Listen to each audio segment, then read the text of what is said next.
The headlines on RT International. From defiance to admission. Turkey apologizes for shooting down a Russian military jet last year and offers to pay compensation for the incident. Every time that some rebel group gets its hands on U.S.-provided weapons, they end up in the wrong hands. The State Department faces uncomfortable questions after it's revealed that U.S. weapons meant for Syrian rebels have been stolen and sold on the black market. And with Europe gripped by uncertainty and confusion after Britain's vote to leave the Union, European leaders are struggling to find a way out of the situation. On the programme, we assess the options.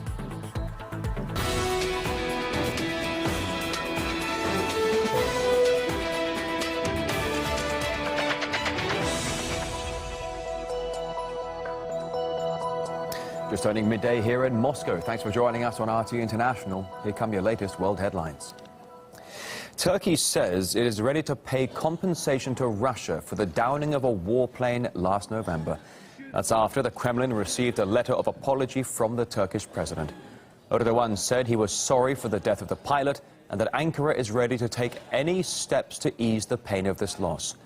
The pilot was killed by Syrian rebels after ejecting from the plane.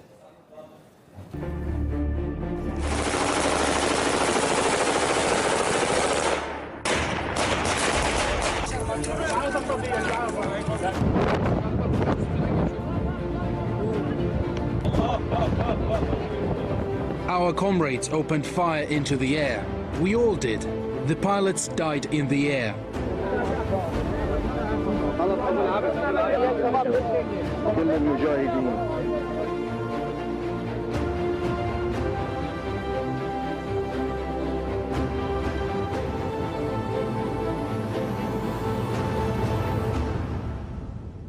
Ahead of the apology, Turkish media circulated what's believed to be a roadmap to mending ties with Russia. It includes 9 steps. One of the first moves is to assess the losses inflicted on bilateral ties by the issue. Ankara also stresses the importance of direct talks as opposed to mediation. And Turkey reportedly hopes to normalize relations by mid-August. RT's Murad Gazdiev now reporting on what's made the potential easing of tensions possible. When that jet fell, no one knew what would happen next. In recent history, it was unprecedented. Today's loss is due to a stab in the back, delivered to us by the accomplices of terrorists. By any measure, we were on the brink of war. But before it could escalate beyond all control, cooler heads stepped in and war was averted. We are not planning to start a war with Turkey. Our attitude towards the Turkish nation hasn't changed. We have questions about the actions of the current Turkish leadership. That is not to say it wasn't tense, but the Russians left Erdogan a way out. 3 conditions. First, apologize. Secondly, compensate the murdered pilot's family. And thirdly, bring the murderers to justice. Do that, they said, and relations could be salvaged. I think if there is a party that needs to apologize, it is not us. Those who violated our airspace are the ones who need to apologize. Defiant till the end. Or defiant for 7 months, whichever way you want to look at it.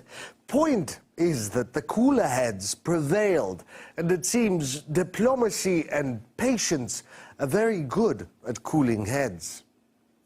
But Turkey's apology was not entirely unexpected. Some 2 weeks ago, President Erdogan wrote another letter to Putin saying he wants to normalize relations. After that, the Turkish foreign minister was invited to a top-level international summit in Sochi. And here's how people in Turkey are reacting to the potential easing of tensions. The situation between Turkey and Russia affects us negatively as we work in tourism. Russia is a big market and a major partner for us. I believe that people from both countries shouldn't foot the bill for such conflicts. Normally this time of year would be peak season. However, it looks like the season hasn't started yet. That means we will have only 2 months to make a profit. I hope it will be better next year.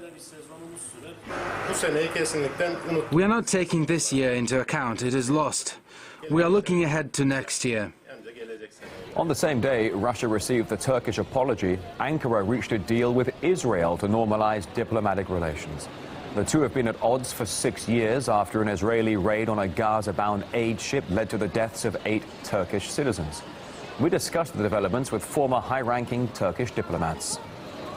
I think a reconsideration of the situation in which Turkey finds itself in the region with its neighbors. And it is, I think, a wise decision, a wise move on the part of Turkey, because Turkey was hurting, not just because of bad relations with Russia, but with all the countries, other countries in the region. So it's an assessment of self-interest, a recognition of where Turkey's national interests lie. That, I think, was the primary motive behind President Erdogan's latest initiative. I wish this could be done at the very beginning of the incidents, and then we wouldn't have gone through these difficulties. But better late than never, and the initiative is taken by Turkey, and I think we will go out slowly from this crisis where we found ourselves for several months. All right, let's bring in Boaz Bismuth, a journalist and former diplomat, joining us live here on RT International. Thanks for coming on the program today. Roughly 2 apologies in 2 weeks from Mr. Erdogan. Why do you think it's all happened now? Yeah, a lot of resemblance. Why does it happen now? So let's look at the past and let's look at the reality, what is happening right now.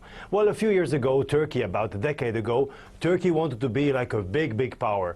Turkey was a very opportunist in its policy towards its neighbors. Turkey was looking towards the EU, Turkey was looking towards the Arab world, Turkey was looking towards the Eastern Asia, and they wanted to play with everybody, and especially that zero conflict policy, if you remember. Now, a decade after, Turkey is looking at around it, and what does it see? That it's kind of isolated. They got it all wrong, unfortunately. They thought they could play with everybody, and now they're isolated. Now, I heard the gentleman before speaking about that those apologies could have come earlier. But let's not forget one thing. With Israel, about 6 years ago, even 7 after Davos, and with Russia, the country that higher the level of tension was Turkey itself. But Turkey realized that it couldn't do whatever it wanted. It's not exactly the sheriff of the region, and now it's going back towards Russia. Of course, they do need Russia, and also Israel. As I'm isolated, and Israel do have other friends in the region, so I'm going back towards Israel also. The only difference, and there is a big difference, Russia demanded to be apologies for the plane, whereas in the case of Israel, Israel is the one who's apologizing and also giving compensation to it wasn't human rights on that boat, but to terrorists, and that is something that in Israel not everybody really appreciates. Mr. Bismuth, some people are saying that Erdogan's double apologies in less than a fortnight seems a little bit out of character for the Turkish president there. Is it possible that he's been under pressure to make him issue this apology? Look, Erdogan, Turkey under Erdogan, did have a lot of, how would I say, the biggest success was that the national feeling. Turkey was successful. The growth sometimes was 7.5%. Turkish people had money in the pockets, and that's also important. Try to imagine for Turks the idea that Turks are buying, for example, Greek banks, and the tension between those two countries and the bad history behind. So that was okay. In order to continue and satisfy your people, you need also a business to go on. Now, I'll give you just an example for people to understand, everyday life. I came back now for a weekend with my family in Cyprus. I've seen many Russian people. I spoke to those Russians and I said, why Cyprus? They said, never Turkey again. As long as they don't apologize for our jet, for our pilot, for our plane, we'll never go there. He knows that perfectly, he understands. With Israel, it's exactly the same thing. He's got all those clubs, he's got all those accommodation, but nobody's coming. And he understood that he can't on one hand play the tough guy, like I told you, the sheriff of the region, and on the other hand, try to think that tourists will come and business will be as usual. There is a price to pay, and unfortunately the price is too high for him. So I think that Erdogan has understood, or he's gone back to his real size, and that's not a very bad thing. Mr. Bismuth, I've got very little time left here. Do you think it's ever possible that relations between Ankara and Moscow can go back to what they were before the shooting down of the Russian Sukhoi? Look, as you may know, I mean, I can answer more widely also with Israel. You know, relations between countries, I mean, it's not a couple that is dating and going to a movie. We don't need love stories. We need common interest. If for Russia finds also interest in Turkey, same as Israel, then things can go as much as normal as we can. Of course, there will always be something, you know, bad feelings. I mean, that plane, don't forget, for Turkey, I mean, those 8 human rights, again, in brackets. But again, interests are important. And let's not forget one last thing. That agreement is good also for Russia, also for Israel, also for Turkey. And why? Because in this turmoil in the Middle East, we need to decrease the amount of rivals, not enemies, of rivals, and to increase the amount, I didn't say friends, of partners. And I think that this is an answer. You understand exactly what our region is. We need not friends, but partners. Boaz Bismuth, journalist and former diplomat, joining us live on RT International today. Many thanks for your time today. Thank you. Thank you.